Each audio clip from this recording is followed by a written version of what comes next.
Battle of Damascus. சிரியாவினுடைய தலைநகரத்தில் யுத்தம் அப்படிங்கிறது ஆரம்பமாக போகுது. என்ன விக்கி சொல்கிற? 14 வருஷமாக நடக்கக்கூடிய யுத்தத்தில் மறுபடியும் சிரியாவினுடைய தலைநகரத்தில் ஒரு பெரிய பதட்டம் வரப்போகுது அப்படின்னு பார்த்தா, ஆமாம், எந்த இடத்துல வச்சு இந்த ஆசாத் அவர்களுக்கு எதிரான ஒரு குரல் உயர்ந்ததோ அதே இடத்துல இப்போ மறுபடியும் பிரச்சனை ஆரம்பிச்சிருக்கு. அந்த இடம்தான் தாரா. இந்த தாரா அப்படிங்கிற இடமா இருக்கட்டும், ஆலிப்போவா இருக்கட்டும், ஹோம்ஸா இருக்கட்டும், ஹோமாவா இருக்கட்டும், அடுத்ததாக இப்போ வரக்கூடிய யுத்தமாக இருக்கக்கூடிய டமாஸ்கஸாக இருக்கட்டும், இங்கே எல்லாமே சிரியாவினுடைய படைகள் வேறு வழியே இல்லாமல் அவங்களுடைய இடத்தை விட்டு காலி பண்ணிட்டு இருக்காங்க. அமெரிக்கா, இந்தியா, ரஷ்யா போன்ற நாடுகள் சிரியாவுக்கு எதிரான அவங்களுடைய கருத்துக்களை பதிவு பண்ணியிருக்காங்க. சிரியாவில் குறிப்பாக டமாஸ்கஸில் என்ன நடந்துட்டுருக்கு, சிரியாவினுடைய அதிபர் ஆசாத் அவர்களுக்கு ஆதரவாக ரஷ்யா, ஈரான் போன்ற நாடுகள் களம் இறங்குவாங்களா? லெபனுடைய ஹிஸ்புல்லாவினுடைய ஆதரவு இப்போது இருக்கா? துருக்கி, ஈரான், ரஷ்யா பேசிக்கொண்டார்களே என்ன, இப்படின்னு சொல்கிற பல விஷயங்களை தான் இந்த ஒரு பதிவு வழியாக பார்க்க போகிறோம். அன்பு தமிழஞ்சங்களுக்கு தமிழ் பொக்கிஷத்தின் வணக்கங்கள்.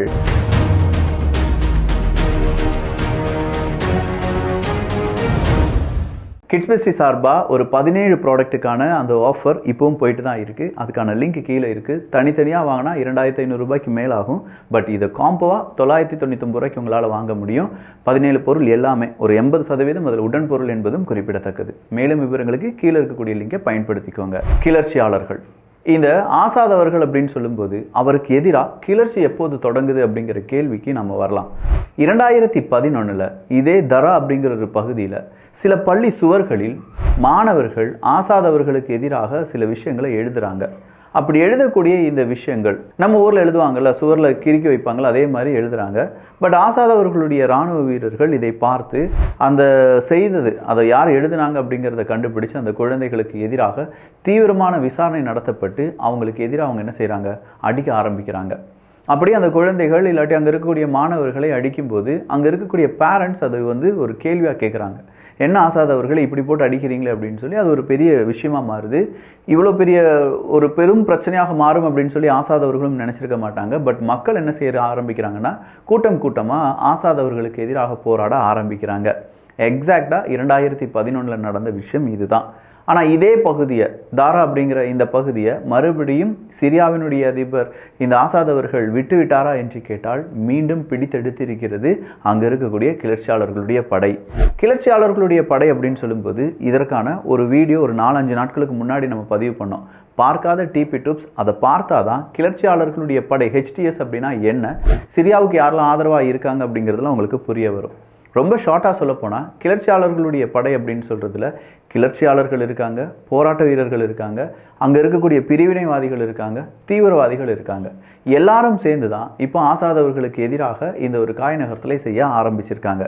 இப்போ அடுத்ததாக இருக்கக்கூடிய கேள்வி, இந்த நேரத்தில் ஏன் சிரியாவில் இப்படி ஒரு பதட்டம் வர வேண்டும்? பொதுவாக இந்த ஆசாத் அவர்களுக்கு எதிராக 2011, 2014, 2016, 2018, 2020 அப்படின்னு சொல்லி ஒவ்வொரு காலகட்டத்திலும் பெரிய அளவில் பிரச்சனைகள் உருவாகி இருக்கின்றன. ஆனால் அந்த பிரச்சனையின் போது ஆசாத் அவர்கள் நேரடியாக யார்கிட்ட உதவி கேட்பாங்க அப்படின்னு பார்த்தா, அந்த பக்கமாக இருக்கக்கூடிய ஈரானாக இருக்கட்டும், ஹிஸ்புல்லாவாக இருக்கட்டும், இந்த பக்கமாக இருக்கக்கூடிய ரஷ்யாவாக இருக்கட்டும், இவங்கக்கிட்ட உதவி கேட்பாங்க. இவங்களும் என்ன செய்வாங்கன்னா, ஆசாத் அவர்கள் அந்த படை ஜெயிப்பதற்கு என்னென்ன உதவிகள் செய்ய முடியுமோ, எவ்வளவு இராணுவ உதவிகள் செய்ய முடியுமோ, பண உதவிகள் செய்ய முடியுமோ அதை செய்வாங்க. இங்கே சிரியாவினுடைய யுத்தம் அப்படிங்கிறது ஒரு காம்ப்ளிகேட்டடான ஒரு வேர்ல்டு. அந்த வேர்ல்டை நீங்கள் பார்க்கணுன்னா சிரியா தமிழ் பட்சம் அடிக்கும்போது ஒரு 3-4 வருஷத்துக்கு முன்னாடி பதிவு பண்ணியிருப்போம். அதை நீங்கள் பார்த்தா தான் புரியும். ஆனால் இதில் இன்னொரு விஷயம் இருக்குது. சிரியாவில் அந்த ஆசாத் அப்படின்னு ஒருத்தர் இருக்கார் பார்த்தீங்களா, அந்த பிரசிடென்ட், அவரை காப்பாற்றுவது ஈரான், லெபனன், இந்த பக்கமாக இருக்கக்கூடிய ரஷ்யா. அவருக்கு எதிராக இருக்கக்கூடிய நபர்கள் யார் அப்படின்னு பார்த்தீங்கன்னா, ஒரு பக்கம் இருக்கக்கூடிய இஸ்ரேல், இன்னொரு பக்கமாக துருக்கி. துருக்கி ஏன்பா இங்கே வந்திருக்காங்க அப்படின்னு பார்க்கும்போது, இங்கே குர்தின மக்கள் அவங்களுடைய ஒரு போராட்ட குழு அப்படிங்கிறது இருக்குது. ஸோ இந்த துருக்கிக்கு குர்தின மக்கள் அப்படிங்கிறதே பிடிக்காது. குர்து, அர்மேனிய படுகொலை, இதெல்லாம் குர்திஸ்தான்லாம் நீங்கள் பார்த்தீங்கன்னா படிச்சிங்கன்னா உங்களுக்கு அந்த வரலாறில் இருக்கக்கூடிய இம்பார்ட்டன்ஸ் அப்படிங்கிறது தெரியும். ஸோ துருக்கி குர்தின மக்கள் இல்லாட்டி குர்தின போராளிகள் அப்படின்னு சொல்லும்போது அது ஆசாத் அவர்களுக்கு ஆதரவாக இருக்கிறது. அப்படிங்கிறதுனால துருக்கி என்ன செய்கிறாங்கன்னா, ஆசாத் அவர்களுக்கு எதிரான படையை அவருடைய ஒரு கட்சியாக இல்லாட்டி அவங்க பணம் கொடுத்து அந்த ஆசாத் அவர்களுக்கு எதிரான படையை நகர்த்துகிறார்கள். இந்த பக்கமாக இஸ்ரேல் ஏன் ஆசாதுக்கு எதிராக இருக்கிறார்கள் என்று கேட்டால் 2 காரணம் காரணம் தான் அங்கே ஹிஸ்புல்லாவும் ஈரானும் ஆசாத் அவர்களுக்கு ஆதரவாக இருக்கிறது. இந்த பக்கமாக இஸ்ரேல் அவங்களுக்கு எதிராக செயல்படுவதற்கான அந்த கிளர்ச்சியாளர்களுக்கான படையை இவங்க என்ன செய்கிறாங்க, வழி நடத்துகிறாங்க இஸ்ரேல்.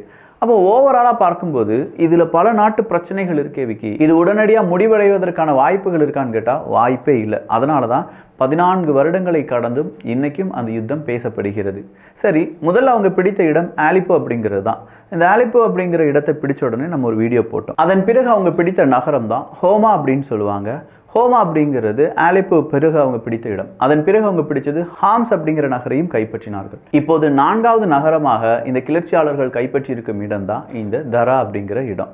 ஸோ இந்த தரா அப்படிங்கிற இடத்தை பிடித்த பிறகு அடுத்ததான் இவங்க எந்த இடத்தை பிடிப்பாங்க அப்படின்னு பார்த்தா ட்ரூஸ் அப்படிங்கிற ஒரு இடத்தை பிடிப்பாங்க. இந்த ட்ரூஸை அவங்க பிடித்து எடுத்து விட்டார்கள் என்றால் நிச்சயமாக டமாஸ்கஸ் பக்கம் இவங்களுடைய பார்வை திரும்பும். அதை தான் ஒஃபிஷியலாக இந்த ஹெச்டிஎஸ் கிளர்ச்சியாளர்களுடைய படை அறிவித்திருக்கிறது. நாங்கள் சிரியாவினுடைய தலைநகரத்தை நோக்கி எங்களுடைய திட்டத்தை நகர்த்த ஆரம்பித்து விட்டோம். சரி, அப்போ இங்கிருந்து இவ்வளோ நாள் சிரியாவுக்கு உதவின நாடுகள் இப்போது ஏன் உதவ முடியலை? இல்லை இதை கரெக்டாக பயன்படுத்தி கொண்டார்களா கிளர்ச்சியாளர்கள்? இந்த இரண்டுக்கும் ஒரே கேள்வி தான். சரியான தருணம் அமைந்து விட்டது அப்படிங்கிறது. இஸ்ரேல் ஹிஸ்புல்லா, இஸ்ரேல் ஈரான் இப்படின்னு சொல்கிற யுத்தம் நடக்கும்போது ஹிஸ்புல்லாவாக இருக்கட்டும், ஹமாஸாக இருக்கட்டும், ஈரானாக இருக்கட்டும், இவங்க எல்லாருமே யுத்தத்தில் ஈடுபடுறாங்க. சொல்லப்போனால் பல பிரச்சனைகள் வருது. ஸோ ஹிஸ்புல்லாவுக்கு ரொம்ப பெரிய அளவில் வீக் பாயிண்ட் என்னென்னா ஹிஸ்புல்லாவினுடைய தலைவர்களை ஈரான் காலி பண்ணிட்டாங்க. அதே மாதிரி ஈரானுக்கும் பெரும் சிக்கல் அப்படிங்கிறது வந்துருச்சு. நேரடியாக ஈரான் இந்த சிரியாவினுடைய யுத்தத்தில் ஈடுபட்டார்கள் என்றால் அகெயின் இஸ்ரேல் ஈரான் யுத்தம் அப்படிங்கிறது வர்றதுக்கான வாய்ப்புகளும் இருக்குது. அப்போ ஆசாத் அவர்களுடைய படைக்கு ஆதரவாக இருக்கக்கூடிய முக்கியமான 2 ட்ரூப்ஸ், ஒன்று ஈரானுடைய ட்ரூப்ஸ், அடுத்ததாக இருக்கக்கூடியது லெபனுடைய ட்ரூப்ஸ். இவங்க 2 பேருமே சப்போர்ட் பண்ணாததுனால ஈஸியாக இந்த கிளர்ச்சியாளர்களுக்கு ஆசாத் அப்படிங்கிற படையை விரட்டுவதற்கான சான்ஸ் அப்படிங்கிறது கிடைச்சு. அப்படின்னா ரஷ்யா ஏன் உள்ளே வரலன்னு கேட்டால் ஆல்ரெடி ரஷ்யா உக்ரைன் போரில் ரஷ்யாவினுடைய ரூபிள்ஸ்லாம் நீங்கள் எடுத்து பார்த்தீங்கன்னா இன்றைக்கி ஒரு அமெரிக்க டாலருக்கான விலை ரூபிள் நீங்கள் எடுத்து கன்வெர்ட் பண்ணிங்கன்னா 115 இருக்குது. அது மட்டும் இல்லாமல் ரஷ்யாவில் இன்ஃப்ளேஷன் அப்படிங்கிறதும் ரஷ்யாவினுடைய வட்டி விகிதங்கள் அதிகரித்திருக்கின்றன. வீட்டுக்கு அந்த கடன் வாங்கினா 48% அப்படிங்கிற மாதிரி அவங்களுடைய என்டையர் எக்கானமி அப்படிங்கிறது ரொம்ப பெரிய அளவில் அடி வாங்க ஆரம்பிச்சிருக்கு. ஸோ இது எல்லாம் பார்க்கும்போது ரஷ்யா அவங்களுடைய நாட்டுக்கு எதிராக இருக்கக்கூடிய உக்ரைன் போரை தான் கான்சன்ட்ரேட் பண்ண முடியுமே தவிர இன்னொரு நாடாக இருக்கக்கூடிய சிரியாவினுடைய ஆசாத் அவர்களுக்கு ஆதரவாக ரஷ்யாவாலையும் முழு வீச்சுடன் அவங்களுடைய அந்த யுத்தத்தை நடத்த முடியாது. சரிப்பா, இப்போ முழு வீச்சுடன் நடத்தலாம் அப்படின்னாலும் இப்போ இந்த சிரியாவினுடைய அதிபர் ஆசாத் அவர்கள் எங்கே இருக்காங்க? சிரியாவினுடைய ஆசாத் அவர்கள் நேராக ஈரானுக்கு தப்பிச்சு போயிட்டார் அப்படின்னு சொல்கிறாங்க. இல்லைப்பா, கொஞ்சம் பேர் ஈராக்குள்ளே இருக்காங்க அப்படின்னு சொல்கிறாங்க. ஓவராலாக அந்த ஆசாத் அவர்கள் இப்போது சிரியாவுக்குள்ளே இல்லை அப்படிங்கிறது மட்டும் தெளிவாக புரியுது. சரி, அப்போ அடுத்தடுத்த வெற்றி அடையக்கூடிய இந்த கிளர்ச்சியாளர்கள் என்ன செய்வாங்க? ஆசாத் அவர்களுடைய படையை ஒட்டுமொத்தமாக அங்கேருந்து அனுப்புவாங்க. அங்கே இருக்கக்கூடிய பல முக்கியமான, இப்போ ரஷ்யாவுக்கு ஒரு ஆர்மி பேஸ் அப்படிங்கிறது இருக்குது. அந்த ஆர்மி பேஸையும் இப்போ அங்கே இருக்கக்கூடிய கிளர்ச்சியாளர்கள் இன்னும் ஓரிரு மணி நேரங்களில் பிடித்து எடுத்து விடுவார்கள் அப்படின்னு சொல்கிறாங்க. டமாஸ்கஸ்லேருந்து ஒரு 100 கிலோமீட்டர் தள்ளி இருக்கக்கூடிய பல சிட்டியை இப்போ ஹெச்டிஎஸ் அப்படின்னு சொல்கிற இந்த கிளர்ச்சியாளர்கள் பிடித்து எடுத்து விட்டார்கள். அது மட்டும் இல்லாமல் இங்கே இருக்கக்கூடிய பல வழிகள், சிரியாவையும் லெபனனையும் கனெக்ட் பண்ணக்கூடிய வழியை இஸ்ரேல் ரொம்ப பெரிய அளவில் குண்டு போட்டு முடிச்சு விட்டாங்க அப்படிங்கிறது நமக்கு தெரியும். அப்போ லெபனன்லேருந்து ஆயுதங்கள் ஆசாத் அவர்களுடைய இராணுவத்துக்கு வராது. அந்த பக்கமாக ரஷ்யாவாலையும் அவங்களுடைய ஆயுதங்களை உள்ளே கொண்டு வர முடியலை.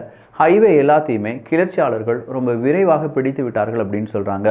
சரி, கிளர்ச்சியாளர்களுக்கு இவ்வளோ பெரிய பலம் எப்படி வந்துச்சு அப்படின்னு கேட்டால் இந்த இடத்துல கிளர்ச்சியாளர்களுக்கு தேவையான ஹெட் கவுண்ட் இருக்கா? இல்லை ஆசாத் அவர்களுடைய அந்த இராணுவத்தை எதிர்த்து போராடுற அளவுக்கு இவங்ககிட்ட இராணுவ வீரர்கள் இருக்காங்களா அப்படின்னு பார்த்தா பல இடங்களில் சிரியாவில் வேலையில்லா திண்டாட்டம், உள்நாட்டு பிரச்சனைகள் இப்படின்னு சொல்கிற பல பிரச்சனைகள் இருந்துச்சு. எல்லாத்துக்குமே காரணம் ஆசாத் அவர்கள் தான். ஆசாத் அவர்களுடைய இந்த ஆட்சி தான் காரணம். அவரை என்னைக்கு நாம் எதிர்க்கிறோமோ அன்னைக்கு தான் நமக்கான சுதந்திரம் அப்படின்னு சொல்கிற குரல் அங்கே இருக்கக்கூடிய பல ஏரியாக்கள் இருந்ததுனால ஈஸியாக இந்த கிளர்ச்சியாளர்களுக்கு தேவையான ஆட்கள் அப்படிங்கிறவங்க கிடைச்சிடுறாங்க. அப்படி கிடைக்கக்கூடிய ஆட்களுக்கு சரியான சம்பளமும் கொடுத்து ஆசாத் அவர்களுடைய இராணுவத்துக்கு எதிராக நம்ம போராட வேண்டும் அப்படின்னு சொல்லும்போது வேற எந்த விதமான ரெஸ்ட்ரிக்ஷனும் இல்லாமல் இப்போது கிளர்ச்சியாளர்களுடைய படை அப்படிங்கிறது மிக விரைவாக எக்ஸ்பேண்ட் ஆகிட்டே இருக்குது. ஸோ இந்த எக்ஸ்பேன்ஷன் இதை தாக்கு பிடிக்கிற அளவுக்கு ஆசாத் அவர்களுடைய இராணுவத்துக்கு சரியான கட்டமைப்பு இல்லை என்பதும் குறிப்பிடத்தக்கது. பல சிரியாவினுடைய இராணுவ வீரர்களும் இப்போது பல இடங்களுக்கு தஞ்சம் புகுகிறார்கள் என்கிற தகவலும் வெளியாகி இருக்கின்றன. ஸோ ஓவராலாக ரஷ்யாவாலையும் உதவி செய்ய முடியலை, ஈரானாலையும் உதவி செய்ய முடியல. ரஷ்யா சொல்லிட்டாங்க, எங்களுடைய ராணுவ வீரர்கள் இல்லை அங்கே இருக்கக்கூடிய டூரிஸ்ட் எல்லாருமே நம்ம வீட்டுக்கு வந்துருங்கப்பா, ரஷ்யாவுக்கே வந்துருங்க அப்படிங்கிற அறிவுறுத்தல் கொடுக்கப்பட்டிருக்கிறது. ஆனால் ரஷ்யா ராணுவ வீரர்களை கூப்பிட்டாங்களா அப்படின்னு பார்த்தா ரஷ்யா சொல்கிறாங்க இல்லை, அங்கே இருக்கக்கூடிய டூரிஸ்ட்டை மட்டும்தான் கூப்பிட்டோம் அப்படிங்கிறாங்க. பட் ரஷ்யாவினுடைய ராணுவ வீரர்களும் இதனுடன் அழைக்கப்பட்டிருக்கிறார்கள் அப்படிங்கிற தகவல் வெளியாகி இருக்கிறது. இந்தியாவை பொறுத்த வரைக்கும் சிரியாவில் தேவையில்லாமல் நீங்கள் ட்ராவல் பண்ணுறதா இருந்தால் அது வேண்டாம் அப்படின்னு சொல்கிற ரெஸ்ட்ரிக்ஷனை கொடுத்துருக்காங்க. அங்கே என்ன வேணாலும் எப்படி வேணாலும் நடக்கலாம். சொல்லப்போனால் சிரியாவே இப்போது கிளர்ச்சியாளர்களுடைய கட்டுப்பாட்டுக்குள்ளே வந்துடும். டமாஸ்கஸ் அப்படிங்கிற அந்த தலைநகரத்தை பிடித்தெடுத்து விட்டார்கள் என்றால் ஆசாத் அவர்களுடைய இத்தனை நாள் கனவு எல்லாமே அப்படியே சுக்குநூறாக உடைக்கப்படும் என்கிற தகவல் எல்லாமே வெளியாகி இருக்கின்றன. இப்போதைக்கு சிரியாவினுடைய அப்டேட் இதுதான். ஆனால் இன்னும் ரொம்ப காம்ப்ளெக்ஸாக இந்த யுத்தம் மாறுறதுக்கான வாய்ப்புகள் இருக்குது. ஸோ இந்த யுத்தத்தை பற்றியான 3 நாடுகளுடைய முடிவுகள் ரொம்ப இம்பார்ட்டண்ட். ஒன்று துருக்கி, இன்னொன்று ஈரான், அடுத்ததான் ரஷ்யா. துருக்கி ஆசாத் அவர்களுக்கு எதிராக தான் இருக்குது அப்படின்னு சொல்லி பார்த்தோம். அதே நேரத்தில் ஆசாத் அவர்களுக்கு ஆதரவாக ஈரானும் ரஷ்யாவும் இருக்காங்க. பட் இந்த 3 நாடுகளும் பேசிக்கொண்டார்கள் அப்படிங்கிறது உங்களால் நம்ப முடியுதா?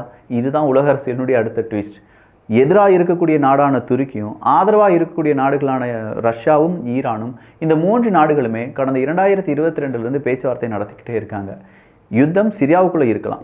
சிரியாவை மீறி நம்ம ஊருக்குள்ளெல்லாம் இந்த யுத்தம் வந்துவிடக்கூடாது, அதற்கு நம்ம 3 பேரும் ஒன்றா இருக்கணும் அப்படின்னு சொல்கிற அக்ரிமெண்ட் வழியாகவும் இந்த 3 நாடுகள் சந்தித்து பேசிக்கொண்டு அதற்கான நடவடிக்கையில் ஈடுபடுவார்கள் என்பதும் குறிப்பிடத்தக்கது. கேட்குறதுக்கே ரொம்ப கன்ஃபியூஸ்டாக தான் இருக்கும். பட் 1க்கு 2 முறை கேட்டு பாருங்கள், சிரியாவில் நடக்கக்கூடிய இந்த ஒரு இடியாப்ப சிக்கல் என்ன அப்படிங்கிறத நீங்களே புரிந்து கொள்வீர்கள். ஸோ ஓவராலாக சிரியாவில் நடக்க போகின்ற விஷயங்களை இங்கே நம்ம டிஸ்கஸ் பண்ணியிருக்கோம். இந்த பதிவு எப்படி இருந்துச்சு அப்படிங்கிற உங்களுடைய கருத்துக்கள் இங்கே வரவேற்கப்படுகின்றன. எகெயின் கிட்ஸ் பெஸ்டில் இருக்கக்கூடிய அந்த 17 உடன் ப்ராடக்ட்ஸினுடைய லிங்க் கீழே டிஸ்கிரிப்ஷனில் இருக்குது. உங்கள் வீட்டு குழந்தைகளுக்கு இதை தனித்தனியாக வாங்கினா 2500 3000 ஆகும். நீங்கள் செக் பண்ணி பார்த்துக்கோங்க. என்னென்ன பொருள் இருக்குது அப்படிங்கிறதுக்கான லிங்க் எல்லாமே டிஸ்கிரிப்ஷனில் கொடுத்துருக்கேன். அதை போய் பார்த்து விட்டு உங்களுக்கு பிடிச்சிருந்துச்சுன்னா இந்த 999 ஆஃபருக்கு வாங்கிக்கோங்க. இதன் பிறகு இன்னொரு காம்போ அப்படிங்கிறது ரிலீஸ் பண்ண போகிறோம். வித்தின் 2 days அந்த காம்போ கொஞ்சம் ஏஜ்டாக இருக்கக்கூடிய பர்சன்ஸ்க்கு ரொம்ப உபயோகமானதாக இருக்கும். ஸோ இந்த ஒரு காணொலி பற்றி உங்களுடைய கருத்துக்கள் இங்கே வரவேற்கப்படுகின்றன. நல்லதை பகிர்ந்து நல்ல சமுதாயத்தை உருவாக்குவோம். நன்றி, வணக்கம்.